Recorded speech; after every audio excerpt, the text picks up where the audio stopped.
amis et bienvenue sur ma chaîne, j'espère que vous allez bien. Moi je vais super bien, ça fait un moment que je n'ai pas fait de vidéo assise avec tous les vlogs que j'avais à faire. Et donc aujourd'hui je reviens avec une nouvelle vidéo de conseils, y compris la journée internationale des droits de la femme. Pour moi le mois de mars en fait c'est le mois de la femme. C'est très important pour moi durant ce mois de vous apporter un peu plus d'astuces, de conseils, de motivation en tant que femme. Malheureusement beaucoup de personnes confondent encore l'épanouissement à quelque chose qui a un rapport financier. Et pourtant, ce n'est pas toujours ça. Je ne dis pas que on ne peut pas devenir épanoui grâce à un apport financier. Je dis juste que tout commence d'abord dans le mindset, tout commence d'abord dans l'intérieur, tout commence d'abord dans l'inconscient. Il y a des personnes ici qui ont de l'argent, des femmes qui ont de l'argent, mais qui ne sont pas des femmes épanouies. Il y a des femmes qui aujourd'hui ont une certaine posture, alors une certaine classe dans la société mais qui ne sont pas forcément épanouies. Il y a des femmes aussi, elles ont des enfants, elles ont un mari, mais elles ne sont pas forcément épanouies. Pourquoi aujourd'hui je vous apporte seulement 5 conseils les filles pour devenir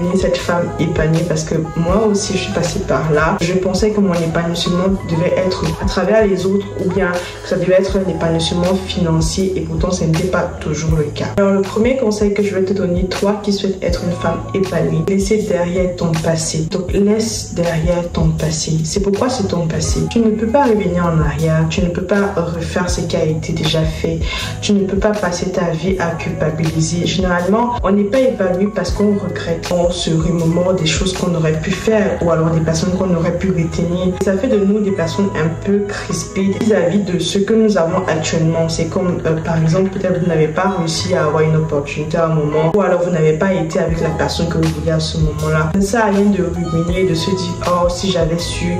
Et pourtant, si on avait pu laisser le passé là où est le passé, il y a encore le futur et il y a le présent. C'est-à-dire vous pouvez toujours arranger votre futur à travers ce que vous faites dans votre présent. Ça permet également de se contenter de ce qu'on a. Parce que aller dans le passé, c'est trouver ce manque-là. Vous ne pouvez pas apprécier ce que vous avez si vous passez le temps à regarder en arrière. Non.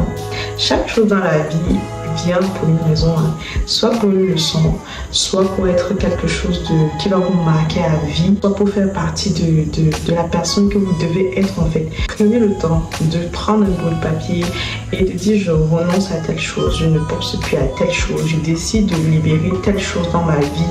Vous allez voir que ça vous fait un grand bien et vous allez vous sentir beaucoup plus épanouie et beaucoup plus heureuse. On a eu à faire des mauvais choix, soit des choix de vie, soit des choix professionnels. Quand tu te retrouves dans une situation où tu te mets à répéter, tu vas juste te ruminer, mais ça ne changera rien à ce qui a déjà été fait. Parfois, on a eu à faire des choix, soit par le sentiment, par l'émotion, et on se retrouve avec des conséquences. On se dit, ah, mais si j'avais réfléchi plus tôt, j'aurais pas fait comme ça. Et ça ne sert à rien en fait. On apprend de ses erreurs et on laisse derrière soi ses erreurs.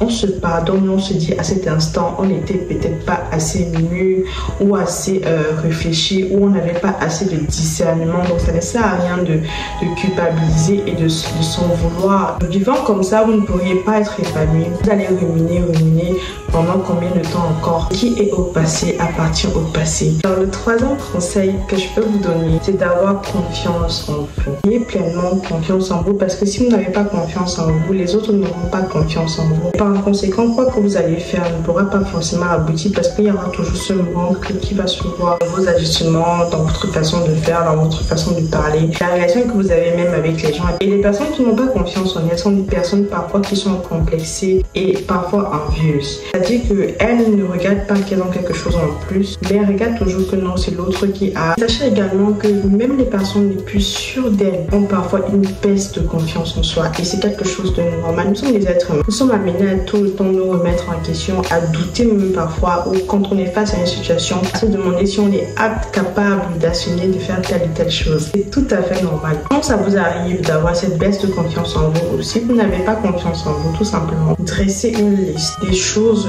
que vous trouvez qui sont bien en vous. Ou alors si vous ne savez pas, demandez même à vos voisins, vos amis, vos parents, bref, à aux gens qui vous connaissent pour trouver ce qui est bien en vous. Et savoir ce qui est bien en vous va également vous booster à avoir confiance en vous. C'est également de vous dire vous-même des des phrases positives, des phrases affirmatives. Essayez d'avoir des paroles d'amour envers vous-même. Dites-vous non, je peux faire, sinon tu peux réussir, tu es capable. En fait, dites-vous des phrases positives parce que ces phrases-là, à force de vous les dire, vous allez finir par les croire et finalement vous allez accroître votre confiance en vous. La confiance en soi, ça se travaille. On ne naît pas, à moins qu'on est né dans une famille où on a essayé de vous donner ça dès la base, parce qu'il y a des personnes que oui, quand elles naissent, c'est la famille qui vous donne cette confiance. Vous voyez, les enfants, il y a des enfants que quand ils tombent, par exemple, qu'il apprend à marcher, quand ils tombent, on lui dit voilà, bravo, lève-toi, vas-y, continue. Ça, c'est une façon de galvaniser un enfant. Ça, c'est une façon de donner cette confiance à un enfant. Allez voir dans certaines familles, quand l'enfant tombe, on dit hey, lève-toi, tu fais quoi comme ça, oh machin, et tu ne marches même pas. C'est un problème. Ça, inconsciemment, on donne seulement que de confiance à un enfant. On se dit que non, ça va le booster, de parler comme ça, mais c'est un enfant, c'est un bébé.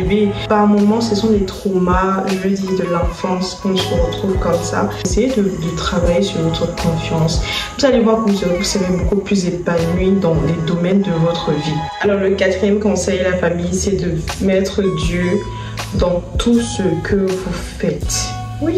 Parce que c'est important d'avoir quelqu'un qui veille sur nous, de savoir qu'on est des êtres que Dieu a voulu, de savoir qu'on est une créature que Dieu a souhaité, de savoir qu'on a été doté, Dieu nous a donné son pouvoir créateur, de savoir qu'on est à son image. Franchement, ça vous donne cette confiance, cet épanouissement. Vous savez que non, pour les problèmes quotidiens de la vie, il y a le Seigneur qui est là, qui se soucie. Je n'ai qu'à lui confier telle ou telle situation.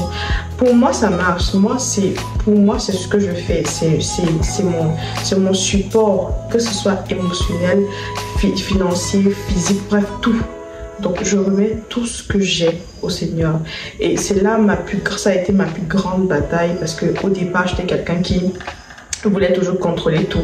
Quand quelque chose arrive, je commence à réfléchir, je me dis ah, je vais faire ci, je vais faire ça, je vais faire ça.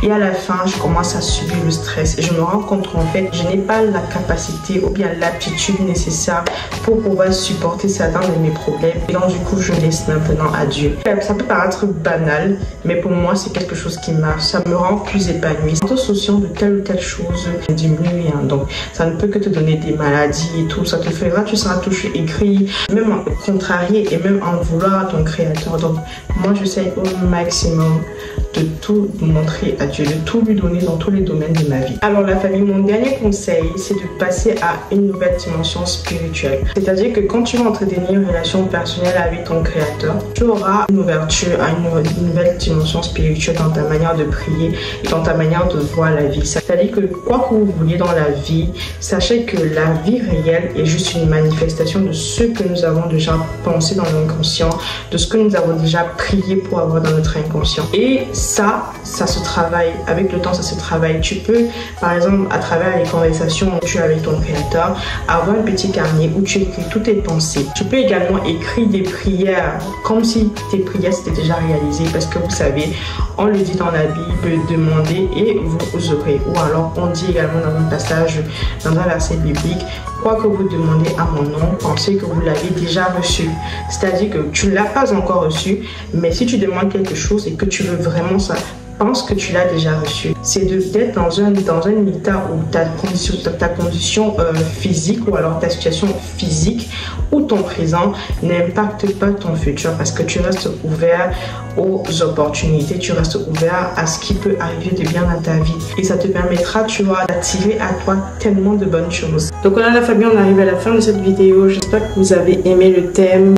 Si c'est le cas, n'oubliez pas de me dire en commentaire. N'oubliez surtout pas de liker la vidéo, de la partager aux personnes que ça peut intéresser. Et bien sûr, je vous fais plein de bisous. On se retrouve pour la prochaine vidéo. Ciao, ciao!